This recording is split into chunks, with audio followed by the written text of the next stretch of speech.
Hey everyone, Sam here. Thanks for joining me. I hope you're having a beautiful day wherever you are in the world. In this video, I'm going to show you this landscape painting I did recently that features some pine trees, and I'll give you some tips on painting trees in general. It's a simple pictorial design that encompasses all the main values in the foreground, the trees, the distance and the sky. So we'll just get straight into the video. Grab your paintbrushes, sit back and let's roll the tape.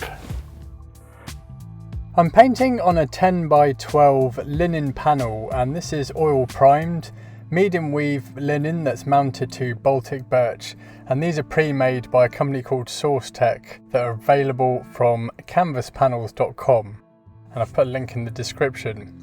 But anyway, I love painting on these panels. They're really easy to work with, also great for painting outdoors on plein air as well.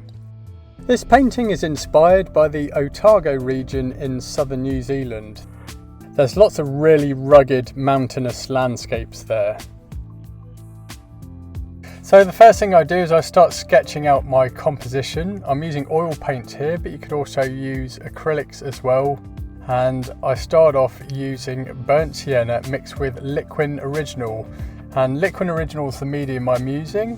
What it helps to do is it thins the paint and it speeds up the drying time as well. So this is great stuff to use if you want to get some paintings done quickly, because usually the paint is touch dry within 24 hours. As I sketch out the composition here, I'm going to go over the colours that I'm using. So I'm using a brand called Blue Ridge Oil Colours, and these are really beautiful paints to use.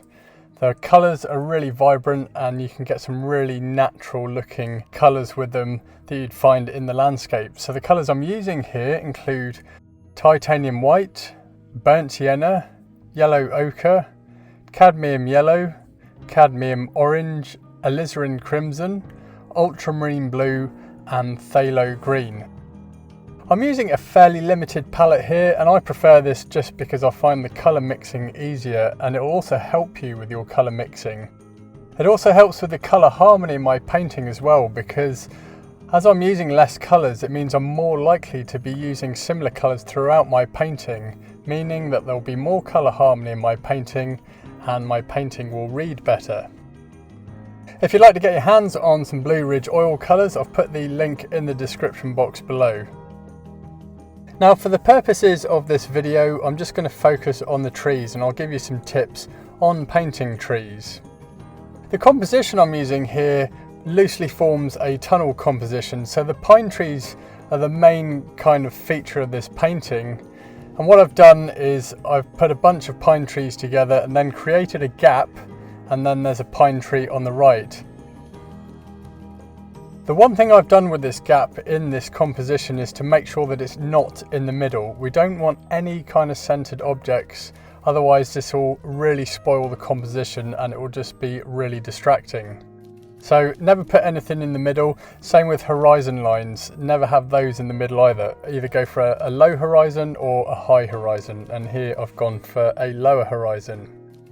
Now let's get some colour on this thing. So the first thing I do whenever I start a painting is I identify where all my dark values are in the scene, and values refer to how light or dark a subject is. We'll find our darkest darks and our lightest lights in the foreground of a landscape, but then as landforms recede into the distance, darks are not as dark and lights are not as light, and this is because the value range narrows.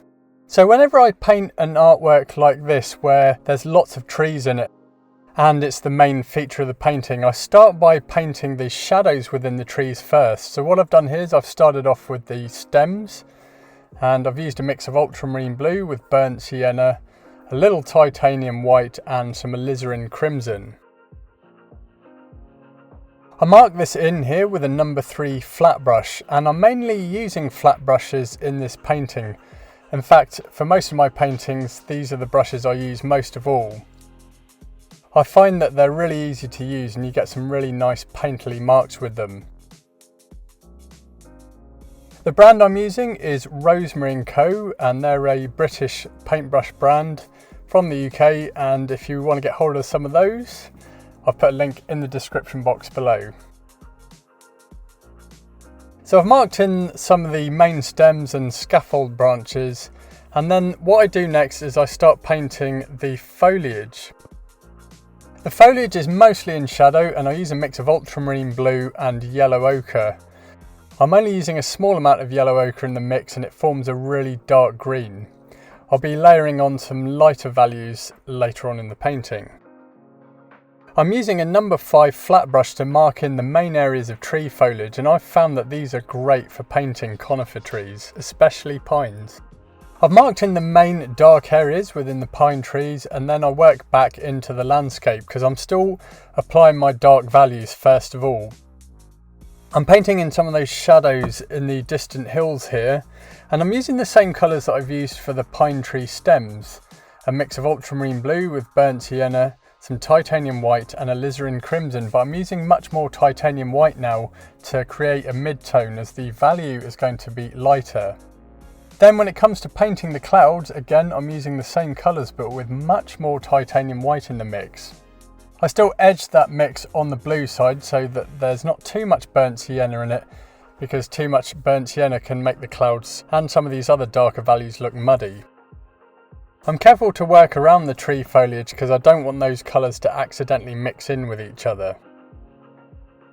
At this point I've already established all my dark values, and this quickly creates a tonal dynamic where I can easily make atmospheric depth within the scene, so making those landforms in the distance look like they're in the distance. The trees are the darkest values, and trees in general are the darkest values to be found in the landscape, whereas things like clouds and sky are much lighter. So once I've added those shadows, I then paint the areas in light, and this includes the cloud highlights, the sky, and then I work my way forward to the background hills and the grass in the midground. I paint the willow trees in the midground and then work my way to the foreground. Here I'm painting the shadows that have been cast by the pine trees, using the same colours that I used for the stems, and then I paint the areas of dirt in the foreground, which is mainly exposed soil, pine needles, bits of pebbles and broken twigs. Next I paint the highlights on the main stems of the trees, and I'm using the same colours that I used in the shadows, so this is mainly a mix of titanium white with some burnt sienna and just a small amount of ultramarine blue. I'm keeping the value very light, and keep in mind with the stems of these pine trees that they're very low chroma colours, so not particularly vibrant at all. Now once I'd established the main zones of colour and values within the scene, I then went back across the painting and tidied the whole thing up. I'm trying to get as much information down as I can during the block-in stage, so there's less work for me to do when I start adding details once it's dry. I still want to keep a loose painterly feel to the painting, but layer on a bit of detail as well. When it comes to painting realistic looking tree stems and trunks, there's a little trick you can do that can make them look much more realistic. Within the transition zone of the areas in full sunlight and the areas in shadow on these tree trunks and stems are often a very thin band of dark value. So on the areas of the tree stems that are in full sunlight, we'll have the highlighted area and then an immediate dark band of shadow followed by some reflected light afterwards.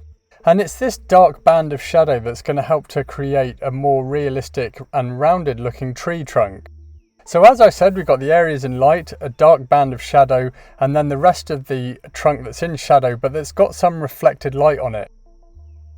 The reflected light is going to be lighter in value, and using a mix of ultramarine blue with burnt sienna and a little bit of titanium white. Then I've painted my reflected light on the rest of the section of the tree's trunks and stems that are in shadow, and this is a mix of ultramarine blue, burnt sienna, titanium white and a little bit of alizarin crimson, and I've edged the mixture more on the blue side. Once I've worked on those tree stems, I mainly flesh out the rest of the tree foliage using the same colours that I was using before, a mix of ultramarine blue with some yellow ochre. And as I said, I'm going to be adding some of the pine needles and foliage that are in the full sun later on in the painting. So the blocking in stage here is complete, and I leave the painting to dry for a few days, making sure that it's completely touch dry afterwards so I can begin adding some detail. I worked on this painting over a few evenings just to make it into manageable chunks, which is quite often a good idea actually when you're painting sometimes, just to do it in sections. I worked on the background here, the sky, the clouds, painting in the negative spaces around the foliage and branches. But then I get back into the trees themselves and start adding more details. Firstly to the foliage. And again I use the same colours that I used during the blocking in stage. So this is ultramarine blue with some yellow ochre. And what I do here is I start fleshing out these clumps of pine needles and foliage in general here. I'm using a number 5 flat brush as I've found these brushes are great for painting pine trees. I feather the ends of some of the foliage here, flicking my brush upwards in places to create the illusion of pine needles. I work across the rest of the trees here, reinforcing some of those shadows, and then I begin to start painting some areas that are in the full sunlight. I'm going to be building up some layers here and saving my lightest values until the very end of the painting. The pine needle foliage that's in full sunlight is mostly a mix of ultramarine blue, yellow ochre, some cadmium yellow and some titanium white. I also round off the green with some burnt sienna as well, as this helps to harmonise it.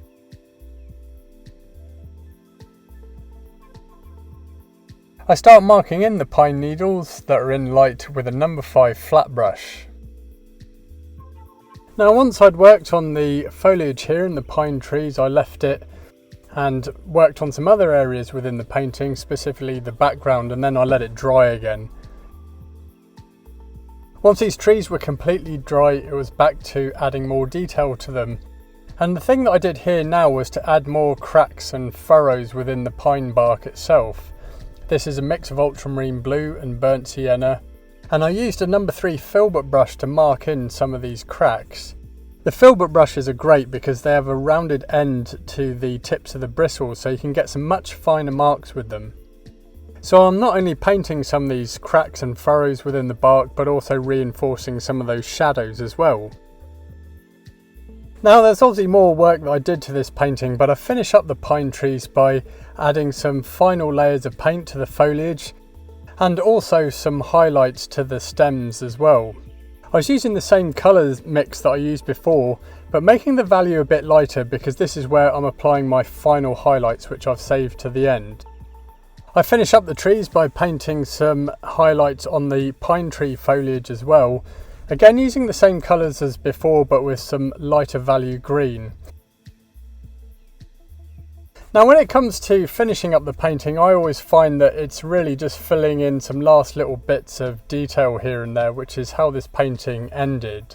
If you'd like to learn more about painting landscapes, then be sure to give this video a thumbs up and subscribe to my channel, as I make lots of videos on painting landscapes and other aspects of oil painting. Now if you'd like to delve further into the subject of painting landscapes with some in-depth videos, then check out the videos I have available on my website at samuelerp.com.